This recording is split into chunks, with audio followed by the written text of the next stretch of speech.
Herkese merhaba. Bugün Frozen Sonic Mini 8K S reçineli 3 boyutlu yazıcıyı inceleyeceğim. Şu hayatta en sevmediğim şeylerden bir tanesi başarısız reçineli baskılar. Çünkü belli bir seviyeye gelene kadar baskının durumunu göremiyorsunuz. O seviyeyi geçtikten sonra işte bir tabladan ayrılma, desteklerde kopma gördünüz mü sıfırdan başlamanız ve bir sürü temizlik yapmanız gerekiyor. En sevdiğim şeylerden bir tanesi ise tahmin edeceğiniz üzere başarılı SLA baskılar. Bu yazıcı bana her ikisini de yaşattı.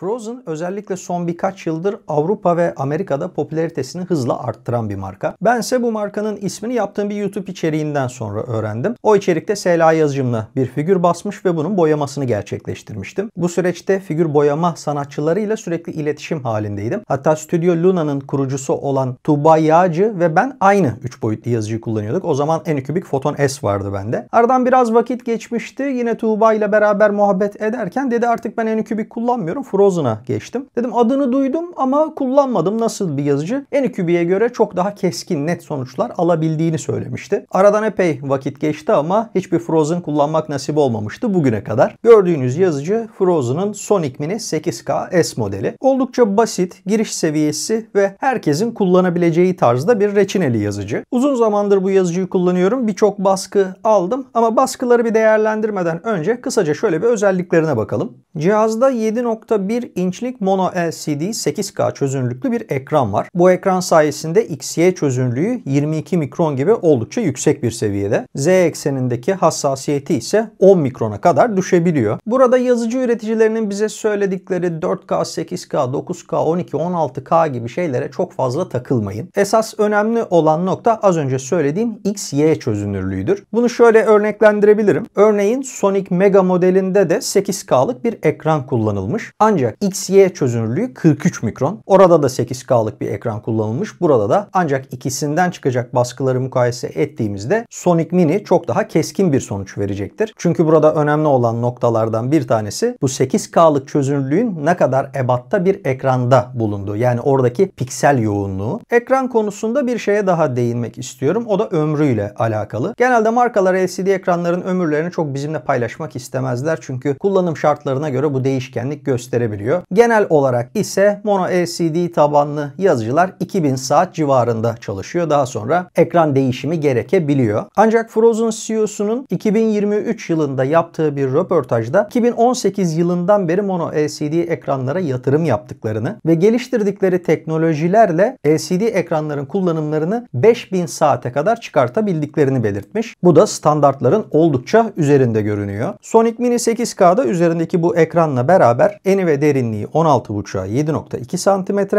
yüksekliği ise maksimum 17 cm'ye kadar olan baskıları alabiliyor. Üzerinde bulunan alüminyum baskı plakası da tek bir doğrusal ray üzerinde hareket ediyor. Yazıcının ön kısmında 3.5 inçlik renkli dokunmatik bir ekran var. Kullanımı son derece basit. Sadece birkaç tane tıklamayla tabla seviyeleme işlemini başlatabiliyor. LCD ekranın temizlik işlemlerini gerçekleştirebiliyor veya baskınızı başlatabiliyorsunuz. Bu serinin bir de sonunda S olmayan versiyonu var. 8K modelinde tek doğrusal ray yerine çift doğrusal ray kullanılmış. Bu elbette stabiliteyi arttırıyor ama bu boyuttaki bir tablo için çift doğrusal ray bence çok da gerekli değil. Bir diğer farklılığı da yine 8K modelinin 1 cm daha büyük baskı alanına sahip olması. Yazıcının genel olarak özellikleri bu şekilde. Gelelim şimdi benim kullanım tecrübelerime ve aldığım baskıların kalitelerine. Şu hayatta en sevmediğim şeylerden bir tanesi başarısız reçineli baskılar. Çünkü belli bir seviyeye gelene kadar baskının durumunu göremiyorsunuz. O seviyeyi geçtikten sonra işte bir tabladan ayrılma, desteklerde kopma gördünüz mü sıfırdan başlamanız ve bir sürü temizlik yapmanız gerekiyor. En sevdiğim şeylerden bir tanesi ise tahmin edeceğiniz üzere başarılı SLA baskılar. Bu yazıcı bana her ikisini de yaşattı. İlk baskı denemem bu gördüğünüz büst modeliydi. İki parçadan oluşuyordu. Bu büst ve kaidesi. Az önce söylediğim gibi yazıcı belli bir seviyeye geldikten sonra sonra kaidenin hiç çıkmadığını zaten gördüm. Orada bir canım sıkıldı ama ana model devam ediyor diye baskıyı durdurmadım. Fakat daha sonra fark ettim ki bu model üzerinde de bazı destekler kopmuş ve başarısız bir sonuç elde edilmiş. Frozen kendi sitesinde makinalara ve reçinelere göre parametreleri paylaşıyor. Bu sitede kullandığım reçinenin ilk katman pozlama süresini 12,5 saniye olarak belirtmiş. Artı eksi 2,5 saniye de eklemiş. Ben de baskı ayarımı yaparken o 2,5 saniyeyi de kullanıp ilk katman pozlama süresini 15 saniye olarak ayarladım ama yeterli gelmedi. Çünkü tablo seviyelemeyi zaten doğru bir şekilde yaptığımdan eminim ve böyle başarısız bir netice alınıyorsa bunun pozlama süreleriyle alakalı olduğunu düşündüm. Ve görmüş olduğunuz 2 tane test baskısını aldım. Bu test baskıların G-kodları zaten yazıcıyla beraber gelen USB'nin içerisinde bulunuyordu. Bir tanesi daha önceden de farklı reçineli yazıcılarda test baskısı olarak kullandığım bu satranç taşı. Gayet güzel bir şekilde tabloya yapıştı ve çıktı. Üzerindeki marka yazısı ve markanın logosu gibi ince detaylar da gayet güzel görünüyor. Diğer baskı da bir test modeli. Üzerinde gördüğünüz gibi oldukça ince detaylar, yazılar. Kenar köşelerde sanki iç dolgu gibi, örgü gibi desenler bulunuyor. En ince detaya kadar son derece net bir şekilde çıkmış. Baskı esnasında pozlama ayarlarını görebiliyorsunuz. Ben de bu 2 tane başarılı baskının ayarları nedir diye baktığımda taban pozlama süresinin 30 saniye olarak ayarlandığını gördüm. Ve sonraki bütün baskılarımda taban pozlama süresini 30 saniye girdim. Bunu yaptıktan sonra ilk başarısız olan baskıyı tekrar almak istedim. Bu modelde ne tabloya yapışmada bir sıkıntı yaşandı ne de baskı esnasında desteklerde bir kopma olmadı. Modelin detaylarına da baktığımızda gerçekten son derece keskin, detayların çok net olduğu güzel bir model.